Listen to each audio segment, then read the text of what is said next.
യേശുവിൻ്റെ പീഡാനുഭവരംഗങ്ങൾ. An Catherine എമറിച്ചിൻ്റെ ദർശനങ്ങൾ. അധ്യായം 25. വിചാരണ. ന്യായവിചാരണയ്ക്കായി കോടതിയുടെ വലിയ മുറിയിൽ കയ്യാഫാസും അന്നാസും നിയമജ്ഞരും മൂപ്പന്മാരും രാവിലെ തന്നെ സമ്മേളിച്ചു. കാരണം രാത്രിയിൽ സമ്മേളിക്കുന്നത് നിയമവിരുദ്ധമായിരുന്നു. അംഗങ്ങളിൽ അധികവും കയ്യാഫാസിൻ്റെ വീട്ടിൽ തന്നെയാണ് രാത്രി ചിലവഴിച്ചത്. അവർക്ക് ഉറങ്ങുവാൻ വേണ്ട സജ്ജീകരണം അവിടെ ഒരുക്കിയിരുന്നു. അവരിൽ നിക്കോദെമോസും അരിമത്ഥ്യക്കാരൻ ജോസഫും മറ്റും വീട്ടിൽ പോയി. പ്രഭാതത്തിലാണ് തിരിച്ചു വന്നത്. സമ്മേളനത്തിൽ ജനം തിങ്ങി നിറഞ്ഞു. നടപടികൾ വളരെ വേഗത്തിൽ ആരംഭിച്ചു. ഈശോയെ മരണത്തിന് ഉടൻ വിധിക്കണമെന്ന് ഒരു വിഭാഗം ആവശ്യപ്പെട്ടു. അല്ലാത്ത പക്ഷം വിപ്ലവത്തിന് കാരണമായേക്കാമെന്ന് അവർ ഭയപ്പെട്ടു. ആരോപിക്കപ്പെട്ട കുറ്റങ്ങൾ തെളിയിക്കപ്പെടാതെ വിധി പ്രസ്താവിക്കുക നീതിയല്ലെന്നും നടന്നുകൊണ്ടിരിക്കുന്ന കുറ്റവിചാരണയിൽ സാക്ഷികളുടെ മൊഴികൾ പരസ്പര വിരുദ്ധങ്ങളാണെന്നും നിക്കോദെമോസും കൂട്ടരും ചൂണ്ടിക്കാട്ടി. പ്രധാന പുരോഹിതരും അവന്റെ അനുയായികളും കോപാകുലരായി.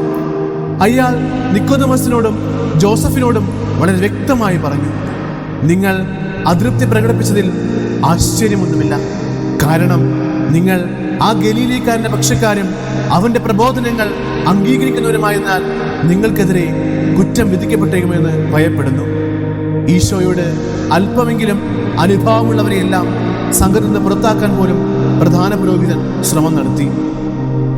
ഇതിൽ പ്രതിഷേധിച്ച് ആലോചന സമിതി ഭാവി നടപടിക്രമങ്ങളിൽ തങ്ങൾക്ക് പങ്കില്ലെന്ന് പ്രഖ്യാപിച്ചുകൊണ്ട് നിക്കോദെമോസും ജോസഫും മുറിയിൽ നിന്ന് പുറത്തു വന്ന് ദേവാലയത്തിലേക്ക് പോയി. പിന്നീട് ഒരിക്കലും അവർ ആലോചന സമിതി നടപടികളിൽ പങ്കെടുത്തില്ല. ഈശോയെ ഒരിക്കൽ കൂടി തന്റെ മുമ്പിൽ കൊണ്ടുവരുവാൻ കയ്യഫാസ് കാവൽഭടന്മാർക്ക് ആജ്ഞ നൽകി. മാത്രമല്ല, വിധി പ്രസ്താവിച്ചയുടൻ പിലാത്തോസിന്റെ കോടതിയിലേക്ക് ഈശോയെ നേരിട്ട് കൊണ്ടുപോകുന്നതിന് വേണ്ട തയ്യാറെടുപ്പുകൾ നടത്തുവാനും അയാൾ ആജ്ഞാപിച്ചു. ആലോചന സമിതിയുടെ ഏജന്റുമാർ തിടുക്കത്തിൽ തടവറയിലേക്ക് പോയി. മൃഗീയതയുടെ അവന്റെ കൈകളുടെ ബന്ധനം അഴിച്ചു. ധരിച്ചിരുന്ന ഉടുപ്പ് വലിച്ചൂരി അവന്റെ ഉടുപ്പ് നൽകി. അരയ്ക്ക് കയർ കെട്ടി ജയിലിൽ നിന്ന് പുറത്തേക്ക് വലിച്ചുകൊണ്ടുവന്നു. കയ്യാഫാസിന്റെ വീടിന് മുമ്പിൽ കൂടിയിരുന്ന ജനക്കൂട്ടത്തിന്റെ മധ്യത്തിലൂടെ ഈശോ കടന്നു പോകുമ്പോൾ ബലിമൃഗത്തെ പോലെ അവൻ കാണപ്പെട്ടു. അവരുടെ പരുഷമായ പെരുമാറ്റം മൂലം അവന്റെ മുഖഭാവം മാറി വിരൂപമായും വസ്ത്രം കീറിപ്പറഞ്ഞ് ഉഷിഞ്ഞു വരുന്നു. അവന്റെ ഈ സഹനങ്ങളെല്ലാം കണ്ടിട്ടും കഠിനഹൃദയരായ യഹൂദർക്ക് കരുണ തോന്നിയില്ലെന്ന് മാത്രമല്ല, അവരുടെ വെറുപ്പും വിദ്വേഷവും വർദ്ധിക്കുകയും ചെയ്തു. ദയ എന്ന വികാരം അവരുടെ ക്രൂരഹൃദയങ്ങൾക്ക് അന്യമായിരുന്നു. തന്റെ വെറുപ്പ് മറച്ചുവെക്കാൻ ഒരു ശ്രമവും നടത്താതെ കയ്യാഫാസ് കോപത്തോടെ ഈശോയുടെ പ്രകാരം പറഞ്ഞു, നീ ക്രിസ്തു ആണെങ്കിൽ ഞങ്ങളോട് പറയുക. അപ്പോൾ ഈശോ തലയുയർത്തി കുലീനതയോടെയും പ്രശാന്തയോടും കൂടി ഇങ്ങനെ മറുപടി പറഞ്ഞു, ഞാൻ പറഞ്ഞാൽ താങ്കൾ എന്നെ വിശ്വസിക്കുകയില്ല. ഞാൻ ചോദിച്ചാൽ താങ്കൾ മറുപടി പറയുകയുമില്ല. പോകാൻ എന്നെ അനുവദിക്കുകയുമില്ല. എന്നാൽ ഇന്നു മുതൽ മനുഷ്യപുത്രൻ സർവശക്തനായ ദൈവത്തിന്റെ വലത്തുഭാഗത്തിരിക്കും. പ്രധാന പുരോഹിതന്മാർ പരസ്പരം നോക്കി പരിഹാസചിരിയോടെ അവനോട് ചോദിച്ചു, അപ്പോൾ നീ ദൈവപുത്രനാണോ? ഈശോ തിരുസ്വരൂപത്തിൽ പറഞ്ഞു, ഞാൻ ദൈവപുത്രനാണെന്ന് നിങ്ങൾ പറയുന്നു. ഈ വാക്കുകൾ കേട്ട് അവർ ഉച്ചത്തിൽ നിലവിളിച്ചു പറഞ്ഞു, നമുക്കിനി സാക്ഷികളെ കൊണ്ട് എന്താണ് ആവശ്യം? എന്നാൽ അവന്റെ അധരങ്ങൾ തന്നെ നാം അത് കേട്ട് കഴിഞ്ഞു. അവർ എഴുന്നേറ്റ് ഈശോയെ അസഭ്യം വിളിക്കുന്നതിൽ പരസ്പരം മത്സരിക്കാൻ തുടങ്ങി. അവിടുന്ന് താഴ്ന്ന കുലത്തിൽ ജനിച്ചവനും മിശിഹായി ചമഞ്ഞ ഒരു ദ്രോഹിയാണെന്നും ദൈവത്തിന്റെ വലത്ത് ഭാഗത്തിരിക്കാൻ യോഗ്യതയുണ്ടെന്ന് ഭാവിക്കുകയാണെന്നും അവർ ആരോപിച്ചു. വീണ്ടും ഈശോയുടെ കൈകൾ കെട്ടാനും കഴുത്ത് ചെങ്ങല ബന്ധിക്കാനും വില്ലാളികളോട് അവർ ആവശ്യപ്പെട്ടു. ഇത് മരണത്തിന് വിധിക്കപ്പെട്ട കുറ്റവാളിയോട് മാത്രം ചെയ്തിരുന്നതാണ്. അതിനുശേഷം അവർ പിലാത്തോസിന്റെ വലിയ മുറിയിലേക്ക് അവിടുത്തെ കൊണ്ടുപോകാൻ ഒരുങ്ങി.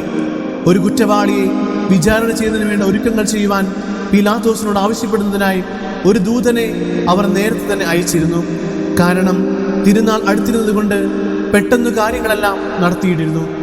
വിധി നടപ്പിലാക്കാൻ ഗവർണറുടെ അംഗീകാരം അത്യാവശ്യമായിരുന്നതിനാൽ യഹൂദ പുരോഹിതന്മാർ പരസ്പരം പെറുപെറുത്തു.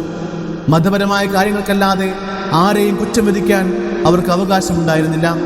മരണശിക്ഷയും അവരുടെ അധികാരപരിധിയിൽപ്പെട്ടിരുന്നില്ല.